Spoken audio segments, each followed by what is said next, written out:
Hello, my name is Gurunath Sanjay Bandivdekar, roll number 470. My presentation topic is on combined base isolation system. Now, general introduction about combined base isolation. With the regard to the earthquake, the insertion of a very flexible base isolation system is generally favorable.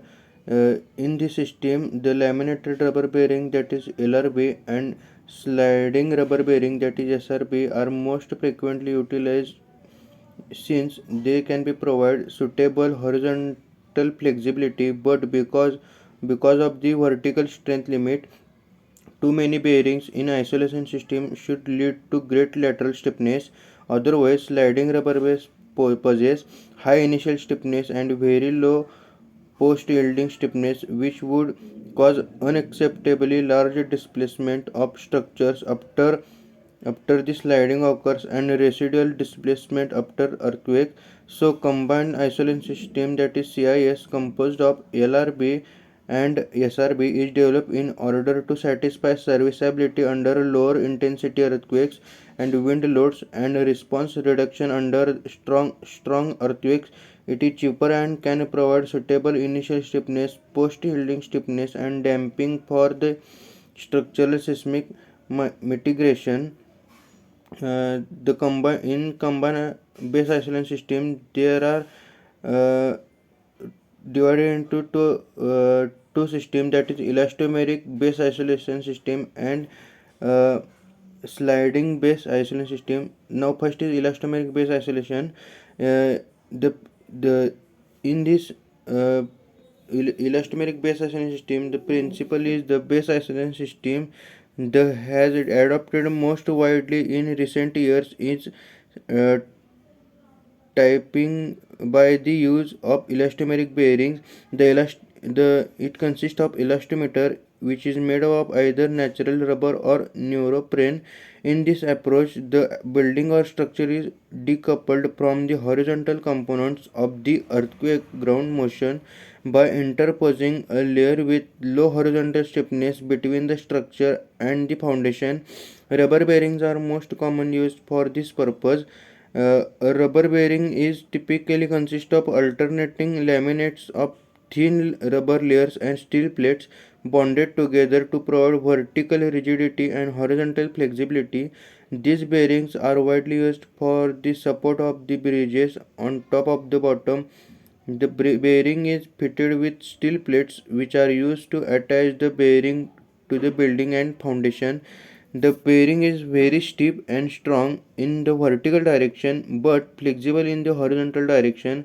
Vertical rigidity assures the isolator will support the weight of the structure, while slightly modified form with a solid lead plug in the middle to absorb energy and add damping is called a lead rubber bearing, which is very common in seismic isolation of building.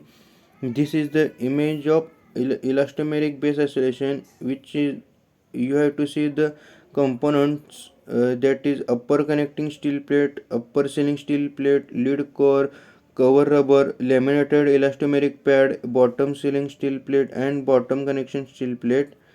Now next combination is sliding base isolation system. In sliding isolator works on the principle of friction. This approach is based on the premise that the lower the friction coefficient, the lesser the shear transmitted.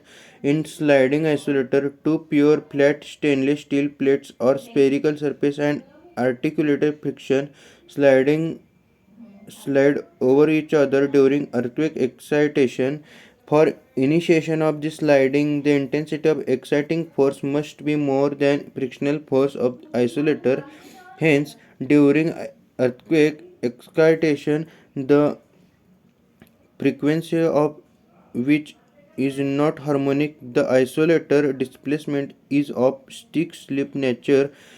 This works by limiting the transfer of shear across the isolation interface. Many sliding systems have been proposed and some have been used. One commonly used sliding system is called a spherical sliding bearing, is shown in figure. In this system, the building is supported by the bearing pads that have a curved surface and low friction. During an earthquake, the building is free to slide on the bearing. Since the bearings have a curved surface, the building slides both horizontally and vertically. The forces needed to move the building slightly upwards place a limit on the horizontal or lateral forces. You have to see the image of sliding mesh isolation, that is it consists of rubber steel plates, upper and lower steel plates, assembly holes. Thank you.